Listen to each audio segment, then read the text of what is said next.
Savoir choisir sa voie de circulation est essentiel pour changer de direction, ne pas gêner ou surprendre les autres usagers, voire créer un accident. En marche normale, vous devez circuler sur la voie la plus à droite, même en présence de plusieurs voies. C'est le cas sur ce boulevard, mais aussi sur l'autoroute. Mais dans certains cas, vous ne pourrez pas.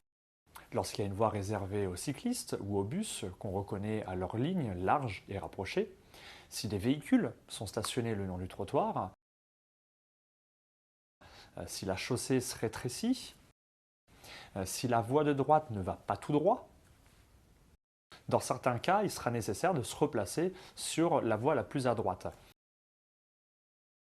En sortant de ce rond-point, j'atterris obligatoirement dans la voie de gauche. Dès que je peux, je me replace sur la voie de droite.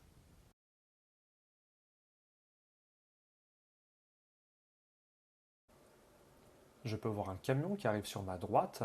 La question, c'est de savoir si cette voie, je peux la prendre. Visiblement oui, elle n'est pas réservée, donc je me replace sur la droite.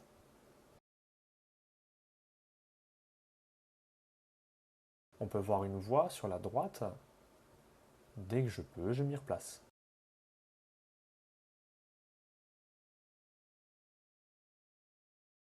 Il faut donc se poser des questions, ne pas rester passif et chercher constamment à quoi servent les voies autour de vous.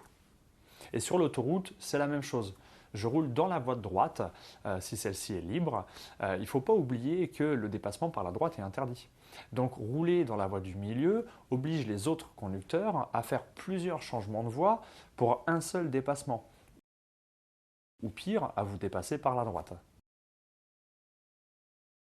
Dans certaines intersections, plusieurs voies permettent de tourner dans l'intersection. La règle est la même que celle qu'on vient de voir, c'est-à-dire que je choisis toujours la voie la plus à droite, bien sûr en fonction de ma direction. Dans cette intersection, regardez les flèches au sol. La voie de droite permet uniquement d'aller à droite. La voie du milieu permet, elle, d'aller tout droit et tourner à gauche. La voie de gauche permet de tourner à gauche uniquement. Mais quelle voie utiliser? Pour aller à droite, rien de compliqué, il faut prendre la voie de droite. Pour aller tout droit, il n'y a qu'une seule voie, celle du milieu. Mais pour aller à gauche, vous avez deux voies, celle du milieu et celle de gauche. Rappelez-vous, il faut toujours rouler le plus possible à droite. Donc, je prends celle du milieu. Certains se demandent, mais pourquoi ne pas prendre celle de gauche? Si je prends la voie de gauche, je fais un premier changement de voie, puis en sortant de l'intersection, je dois faire un deuxième changement de voie pour revenir à droite. Alors qu'en restant dans cette voie, je sortirai de l'intersection déjà sur la bonne voie. Et c'est la même chose dans cette intersection. Les deux voies permettent de tourner à gauche. Donc pour tourner à gauche, je reste dans la voie de droite. Se tromper de voie, ça peut arriver. C'est pas dangereux si vous restez bien dans votre voie. Mais ça le devient si en plein milieu de l'intersection, vous décidez de changer de voie ou encore si vous le faites sans même vous en rendre compte. Donc rappelez-vous, si vous vous trompez de voie, c'est pas grave, mais restez bien dans cette voie. À l'examen, l'inspecteur va vous le faire remarquer, mais si l'erreur ne se répète pas, ça ne posera pas de problème. J'ai encore quelques conseils bien utiles avant de terminer cette vidéo. On a vu que pour changer de voie, on doit attendre qu'il n'y ait personne derrière avant de mettre le clignotant. Mais parfois, quand la circulation est dense et qu'on veut changer de voie, ce n'est pas possible. Dans ce cas-là, il va falloir faire appel à la courtoisie des autres. Mettez le clignotant pour espérer que l'un d'entre eux vous laisse vous insérer. On a parlé dans cette vidéo de savoir choisir la bonne voie.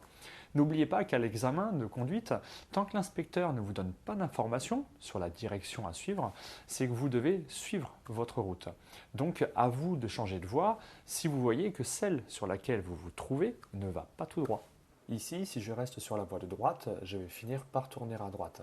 Sans intervention de la part de l'inspecteur, je dois toujours aller tout droit, donc je dois me placer sur la voie de gauche. Dans la vidéo suivante, vous apprendrez à adapter votre allure en fonction de votre environnement. Un objectif pas facile quand on débute. A tout de suite.